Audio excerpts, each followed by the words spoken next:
নমস্কার, e learning English চ্যানেলে সকলকে স্বাগত জানাই। আমি সত্যজিৎ। আশা করি সকলে খুব ভালো আছো। আমি আগের ভিডিওতে সামার ফ্রেন্ডস লেসন 9 ক্লাস 8-এর West Bengal board of secondary এডুকেশনের একটি সুন্দর কবিতা নিয়ে আলোচনা করেছিলাম। আজকের ভিডিওয় আমি সেই কবিতাটির সমস্ত প্রশ্ন উত্তরগুলি সম্পর্কে বিস্তারিত আলোচনা করব। তোমরা মন দিয়ে ভিডিওটি লক্ষ্য করবে এবং তোমাদের প্রশ্ন উত্তরগুলি সম্পর্কে জেনে নাও। তারপরেও যদি কোনো প্রশ্ন উত্তর থেকে থাকে তোমাদের জানার জন্য, তাহলে অবশ্যই কমেন্ট বক্সে কমেন্ট করবে এবং চ্যানেলটিকে সাবস্ক্রাইব করবে পরবর্তী টেক্সটগুলো সম্পর্কে আলোচনা, প্রশ্ন উত্তর, তার ব্যাখ্যা এগুলি সম্পর্কে জানার জন্য। তাহলে এসো দেখে নেওয়া যাক। সামার ফ্রেন্ডস কবিতাটির অ্যাক্টিভিটি 1-এ রয়েছে টিক দ্য কারেক্ট অল্টারনেটিভ। এটা খুবই সহজ প্রশ্ন, তোমরা সকলে দেখো ভিডিওটি। The swallow comes to the poet in, আমি অ্যাকচুয়ালি যেটা অ্যান্সার সেটাকে কিন্তু টিকমার্ক করেছি, যেহেতু খাতায় লিখেছি তোমাদের বোঝার সুবিধার জন্য। The swallow comes to the poet in summer. Many young friends follow the behavior of the swallow. তাহলে আমরা কবিতায় দেখেছিলাম কি সোয়ালো এবং স্প্যারো একটা কবিতার মধ্যে একটা সংক্ষিপ্ত তুলনামূলক আলোচনা ছিল। সেখানে আমরা কবিতাটি কতটা মনোযোগ দিয়ে পড়েছি সেটা জানার জন্য এই প্রশ্ন উত্তরগুলির মধ্যে দিয়ে আমাদেরকে যেতে হবে। তাহলে আমরা দেখতে পাচ্ছি প্রথমটা কি রয়েছে, swallow comes to the poet. Swallow কখন এসেছিল কবির কাছে? না, ইন সামার, গ্রীষ্মকালে। এটা আমরা কবিতার প্রথমেই পেয়ে গেছি। Many young friends follow the behaviour of the swallow. অনেক যুবক বন্ধুরা সোয়ালোর ব্যবহারটাকেই ফলো করে, কেননা তারাও যখন স্নো অ্যান্ড ফ্রস্টের টাইম আসে তখন কি করে, তারা সেই সোয়ালো পাখির মতো পরিযায়ী হয়ে উষ্ণ দেশের সন্ধানে তারা মনোরম আবহাওয়ায় বেড়াতে চলে যায়। তাহলে এখানে সি এর আনসারটা কারেক্ট, তাই টিক মার্ক দেবো সি এর উপর। Number 3, the sparrow accompanies the poet in times of snow and frost. Sparrow কিন্তু আলাদা, চড়ুই পাখি। সে কি করে, কবিকে সঙ্গ দেয় এমন সময় যখন সোয়ালো তাকে ছেড়ে চলে যায়। তো কেমন সময় সেটা? না, স্নো অ্যান্ড ফ্রস্টের সময়, অর্থাৎ যখন বরফ পড়ে, সেই শীতের সময়, কনকনে ঠান্ডার মধ্যে। Number 4, the poet wants a friend will be like sparrow. অবশ্যই চড়ুই পাখির মতো। আমরা কেমন বন্ধুকে পাশে চাই সবসময়? যে আমাকে সুখে দুঃখে সঙ্গ দেবে। কবিতাতে আমরা পেয়েছি। তাহলে আমাদের অ্যাক্টিভিটি 1 হয়ে গেল। এবার আসলে অ্যাক্টিভিটি 2, যেখানে কি বলছে, find information from the text and fill in the blanks. The swallow chirps for weeks together. Swallow পাখি কী করে? না, সারা সপ্তাহ ধরে সে কিচিরমিচির করে। When the weather is fine and warm, যখন আবহাওয়া থাকে সুন্দর এবং উষ্ণ, তখনই কিন্তু সোয়ালো পাশে থাকে। কারণ সোয়ালো পাখি কি ঠান্ডায় বাঁচতে পারে না, সে উষ্ণ সময়ে কবিকে সঙ্গ দিতে আসে। তাহলে কবিতা থেকে আমরা দেখে নিয়েছি লাইনটা, যে যখন ওয়েদার ফাইন অ্যান্ড ওয়ার্ম থাকে, দেখো কবিতার লাইনটা কখন আসে, swallow is a summer bird, he is in our chimneys when the weather is fine and warm. তাহলে এখান থেকে আমরা দেবো when the weather is fine and warm. এভাবে আমরা উত্তরগুলো বের করতে শিখেছি, আশা করি এভাবেই করব। Next, in a cold day the swallow will fly away. শীতের দিনে সোয়ালো পাখি কী করে? উড়ে চলে যায় অন্যত্র। উইল ফ্লাই অ্যাওয়ে, কবিতাতে এটাও দেওয়া আছে, দেখো।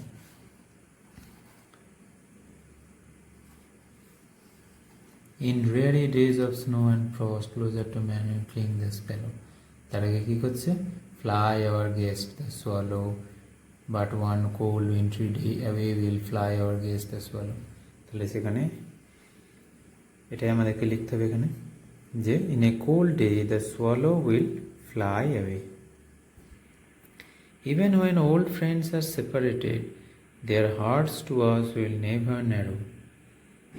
পুরনো বন্ধুরা আমাদের ছেড়ে চলে যেতে পারে, হয়তো সময়ের সাথে তাদের সঙ্গে আর দেখা হয় না, কিন্তু তাদের হৃদয় কখনো আমাদের কাছে অপরিচিত হয়ে যায় না, সংকীর্ণ হয়ে যায় না, বন্ধু বন্ধুই থাকে। তাহলে এটাও কবিতার লাইন থেকে পেয়ে যাচ্ছি। Next number D, the poet wishes for a friend. ফ্রেন্ডটা দেওয়া নেই, বোঝানোর জন্য লিখেছি। The poet wishes for a bird that will sing in frost and will love in sorrow. এবার দেখো number D, the poet wishes for a friend. Actually দেওয়া আছে the poet wishes for a bird, কিন্তু bird বলতে actually উনি কী বোঝাতে চেয়েছেন? ফ্রেন্ড। দ্যাট উইল ড্যাশ, কী হবে? That will sing in frost and will love in sorrow. এবার আসে activity 3। Why do you think the swallow leaves the poet during the winter season? কেন তুমি মনে করো যে সোয়ালো পাখি কবিকে ছেড়ে চলে গিয়েছিল উইন্টার সিজনে? দেখো, আমরা যদি সোয়ালো পাখি সম্পর্কে জানি, এখানে আমার নিজের মতামত চেয়েছে, তাহলে আমরা কবিতার বাইরে বেরিয়ে এসে নিজের মতামত দিতে পারি। তাহলে এখানে বলবো যে I think the swallow leaves the poet during the winter season. আমি মনে করি সোয়ালো পাখি কবিকে ছেড়ে গিয়েছিল শীতের সময়, শীতকালীন ঋতুতে। কারণ it is a summer bird, কারণ সোয়ালো তো সামার বার্ড, তাকে বলাই হয় summer bird. And it can not bear with wintry cold.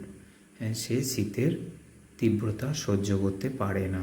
সে যদি শীতে থেকে যায় তাহলে সে মারা যাবে, তাই সে বাধ্য হয়ে কিন্তু প্রকৃতপক্ষে চলে যায়। কিন্তু কবি এখানে একটা তুলনামূলক আলোচনা দিয়েছেন। কবির কল্পনা অনুযায়ী আমরা কবিতাটাকে দেখব। Activity 4, feel in the following chart with information from the text. আমরা টেক্সট থেকে কিছু ইনফরমেশন নেব, যেমন হু অর্থাৎ কে, ডাজ হোয়াট কী করেছে, হোয়েন কখন করেছে। তাহলে তিনটে প্রশ্নের উত্তর আমরা এখানে খুঁজে বের করে লিখব। যেটা দেওয়া থাকবে অন্যগুলো আমরা বের করব। যেমন এখানে বলছে চার্পিং হিজ নোটস। দেখো কালো কালিতে লেখাগুলি হচ্ছে দেওয়া আছে। Chirping his notes, K? The swallow. কবিতায় পেয়েছি কখন সে চার্পিং করে? For weeks together. এখানে অতি সংক্ষেপে তোমাকে কবিতা থেকে লাইনের অংশ তুলে লিখতে হবে, যেটা সামঞ্জস্যপূর্ণ হবে। দ্য স্প্যারো দেওয়া আছে। Does what? Closer to man, মানুষের খুব কাছাকাছি আসে। কখন আসে? When? In ড্রেয়ারি days of snow and frost, অর্থাৎ সেই শীতের দিনগুলিতে যখন বরফ পড়ে। ওল্ড ফ্রেন্ডস, পুরনো বন্ধুরা। উই আর ক্রসড, যাদেরকে আমরা পেরিয়ে এসেছি বয়সের সাথে সাথে। Does what? না, we are crossed. When? In life, জীবনে। A true friend of the poet, কবির একজন প্রকৃত বন্ধু। Does what? Will greet me with his sight. When?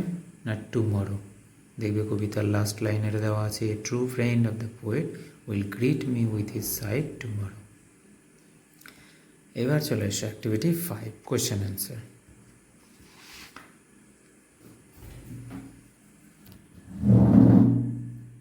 What does the swallow do in summer? গ্রীষ্মের সময় সোয়ালো কী করে? The swallow chirps his notes in the chimneys when the weather is fine and warm for weeks together. তাহলে swallow কী করে? না, তার গান গেয়ে যায় চিমনিতে থেকে যখন ওয়েদার থাকে মনোরম এবং উষ্ণ। কতক্ষণ ধরে গান গাইছে? For weeks together. How is the behaviour of A gay young friend similar to that of the swallow? The behaviour of A gay young friend is similar to that of the swallow, as both migrate in search of warm weather during the time of snow and frost. তাহলে গে young ফ্রেন্ডের সঙ্গে সোয়ালোর মিল কোথায়? না, দুজনেই হচ্ছে উষ্ণ আবহাওয়ার সন্ধানে তারা দুজনেই যেন পরিযায়ী হয়ে যায় সেই স্নো এবং ফ্রস্টের টাইমে। এখানেই তাদের মধ্যে মিল। তারাও বেড়াতে চলে যায়, যেমন করে সোয়ালো উষ্ণ জায়গার সন্ধানে বেরিয়ে পড়ে।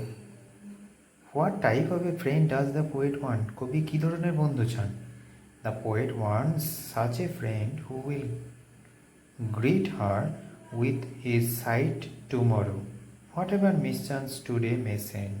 কবি এমন এক বন্ধুকে চান যে কী করবে, উইল গ্রিট হার, যে তাকে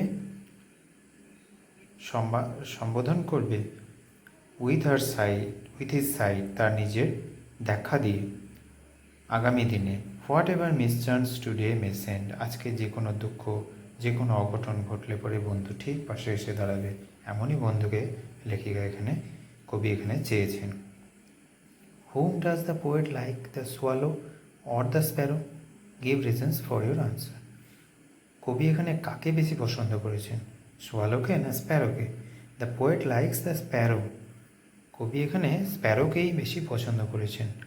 আই থিঙ্ক ইট, আমি এটা মনে করি, because it is the sparrow, কারণ এই হচ্ছে সেই চড়ুই পাখি, who does not leave her, যে তাকে ছেড়ে যায় না, in the time of mischance, দুর্ভাগ্যের সময়, কঠিন সময়ে, শীতের সময় সে তাকে ছেড়ে চলে যায় না, সেই জন্যই কবি স্প্যারোকে বেশি পছন্দ। এবার activity 6A, I expect that I shall gate a prize. এখানে কতগুলো বাক্য দেওয়া আছে, বাক্য তোমাকে আন্ডারলাইন করে দেখিয়ে দিতে হবে কোনটি কী ধরনের ক্লজ। আমি আগের এক ভিডিওতে ক্লজগুলি সম্পর্কে বিস্তারিত আলোচনা করেছি, এখানে সেই ভিডিওটি দেখলে পরে তোমরা আরও সহজে এগুলো বুঝতে পারবে। 4টে বাক্যকে কিভাবে ব্যাখ্যা করা গেছে। ক্লজ অংশগুলিকে চিহ্নিত করো প্রথমে, যেমন I expect that I shall gate a prize, that I shall gate a prize হচ্ছে এটা ক্লজ পার্ট। তাহলে that I shall gate a prize অংশটি কিসের কাজ করছে, এখানে সেন্টেন্সের মধ্যে অবজেক্টের কাজ করছে, নাউনের কাজ করছে। I expect something, I expect what, ভার্বকে কী দিয়ে প্রশ্ন করলে যে উত্তর পাওয়া যায় সেটা হচ্ছে নাউন ক্লজ। তাহলে আমি কি এক্সপেক্ট করি, যে আমি একটা প্রাইজ জিতব, এই আমার এক্সপেকটেশনটা সম্পর্কে বলা হয়েছে এখানে, এটা হচ্ছে একটা noun clause. The umbrella which has a yellow handle is mine, তাহলে দ্য আমব্রেলা ইজ মাইন হচ্ছে মেন ক্লজ, আর সাবঅর্ডিনেট ক্লজ কি না, which has a yellow handle, which has a yellow handle, এই অংশটি হচ্ছে যে ছাতাটির হলুদ হাতল লাগানো আছে, অর্থাৎ এখানে আমব্রেলাটাকে বর্ণনা করছে, নাউনকে মডিফাই করছে, কোন অংশটি, এই অংশটি। এটি যেহেতু একটি ক্লজ, তাই একে নাউনকে মডিফাই করলে বলা হয় তাকে adjective, so it is an adjective clause. Number 3, when I was younger I use to fly kites, যখন আমি ইয়াঙ্গার ছিলাম, কম বয়স ছিল, তখন আমি ঘুড়ি ওড়াতাম। তাহলে কখন আমি ঘুড়ি ওড়াতাম, অ্যাডভার্ব অফ টাইম প্রকাশ করছে কোন অংশটি, হোয়েন আই ওয়াজ ইয়াঙ্গার, যেহেতু টাইম প্রকাশ করছে অ্যাডভার্বিয়াল ক্লজ, এটা হচ্ছে actually adverbial clause of time. I remember the house where I was born, আমি সেই বাড়িটিকে চিনি, আবার কি হচ্ছে বাড়িটি চিনি, I remember the house where I was born, এখানে প্লেস অফ বার্থটাকে বোঝাচ্ছে, তাহলে adverbial clause of place. I remember the house where I was born, place বোঝাচ্ছে বলে এটা হচ্ছে অ্যাডভার্ব ক্লজ। এবার number 6B, change the following sentences into indirect speech, অর্থাৎ ন্যারেশন চেঞ্জ করতে হবে। The sailor said to us, sailor বলেছিলেন, there will be a storm, এখানে একটা সামুদ্রিক ঝড়ের সম্ভাবনা রয়েছে। তাহলে ইনডাইরেক্ট স্পিচ করলে কী হবে, দ্য সেলার টোল্ড আস, সে নাবিক বলেছিলেন, told us that there would be a storm, উইলটা উড হয়ে যাবে, would be a storm. Number 2, the teacher said to the student, শিক্ষক মশাই ছাত্রদেরকে বলেছিলেন, কি বলেছিলেন, did you come to school yesterday, তুমি কি গতকাল স্কুলে এসেছিলে। The teacher asked the student, যেহেতু প্রশ্ন করেছেন আস্ক হবে, আস্ক দ্য স্টুডেন্ট, এখানে ডিড থাকলে ইয়েস নো কোয়েশ্চেন থাকলে ইফ বসবে, if he had come to school the previous day, ইয়েস্টারডেটা হয়ে যাবে প্রিভিয়াস ডে, হ্যাড হবে কেন, এখানে আছে ইনডেফিনাইট, এখানে পারফেক্ট হবে ন্যারেশন চেঞ্জের রুলস অনুযায়ী। The teacher asked the student if he had come to school the previous day, statement হয়ে গেল complete. Number 3, the tired guest said to the host, ক্লান্ত যাত্রী অতিথি সেবককে বললেন, please give me a glass of cold water, দয়া করে আমাকে এক গ্লাস ঠান্ডা জল দিন। দ্য টায়ার্ড গেস্ট, ক্লান্ত অতিথি বললেন, রিকোয়েস্টেড দ্য হোস্ট, এখানে প্লিজ বলেছে তাই আমি রিকোয়েস্ট বসাবো, requested the host to give him a glass of cold water. Infinitive করতে হবে, to give him a glass of cold water. Rita said, Rita বলেছিল, কি বলেছিল? হাউ হ্যাপি আই অ্যাম, আমি কি না সুখী। রীতা এক্সক্লেইমড উইথ সারপ্রাইজ, এখানে তার সারপ্রাইজ বোঝাচ্ছে, তাই এক্সক্লেইমড উইথ সারপ্রাইজ ব্যবহার করতে পারো। That C was very happy, এই হাউ এর পরিবর্তে কী বসবে না ভেরি বসবে, very happy. My grandfather say, exclamatory sentence লক্ষ্য করো, মে ইউ লিভ লং, তুমি দীর্ঘজীবী হও। খুব সহজ, মাই গ্র্যান্ডফাদার উইশড, আমার গ্র্যান্ডফাদার আমাকে আশীর্বাদ করেছিলেন বা প্রার্থনা করেছিলেন আমার জন্য, that I might live long, মেয়েটা মাইট হয়ে যাবে, আই মাইট লিভ লং, যাতে করে আমি দীর্ঘজীবী হই। এবার activity 7, make meaningful sentences of your own with the following words. এগুলো তোমরা নিজেরাই পারবে, তবু আমি করে দিয়েছি। গেস্ট দিয়ে একটা বাক্য লিখতে বলেছে, গেস্ট মানে অতিথি। She was not on the guest list, তাকে গেস্ট লিস্টে রাখা ছিল না, অর্থাৎ গেস্ট লিস্টে নামের মধ্যে তার নাম ছিল না, এরকম একটা বাক্য লিখতে পারো। ড্রিয়ারি, ইট was a long and dreary journey on the train, আমরা ট্রেনে যখন দীর্ঘক্ষণ জার্নি করি আমাদের কাছে সেটা খুব মনোটোনাস, একঘেয়েমি হয়ে যায়, তাই সেটাকে আমরা ড্রিয়ারি দিয়ে প্রকাশ করতে পারি। It was a long and dreary journey on the train, এটা ছিল এক দীর্ঘ এবং একঘেয়েমিপূর্ণ যাত্রা ট্রেনে করে। ন্যারো, ন্যারো দিয়ে কী করতে পারি? সংকীর্ণ।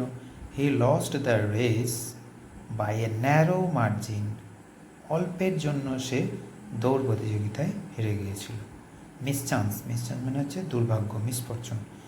His failure was really a mischance, তার হেরে যাওয়াটা সত্যি খুব দুর্ভাগ্যে। তাহলে এইভাবে তোমরা বাক্য রচনা করতে পারো, তোমরা নিজেদের মতো করেও বানাতে পারো, এটা আরও ভালো। আচ্ছা, এরপর তোমাদের জন্য দুটো রাইটিং স্কিলের কাজ রয়েছে, এই দুটো কিন্তু তোমরা নিজেরাই চেষ্টা করবে, ঠিক আছে? কারণ এক ভিডিওর মধ্যে এত দিলে ভিডিও দীর্ঘায়িত হয়ে যাবে, সেই জন্য আমি কিন্তু দিলাম না। তোমরা চেষ্টা করবে, কোনো প্রশ্ন থাকলে অবশ্যই নিচে লিঙ্কে কমেন্ট করবে, আমি উত্তর দিয়ে দেবো।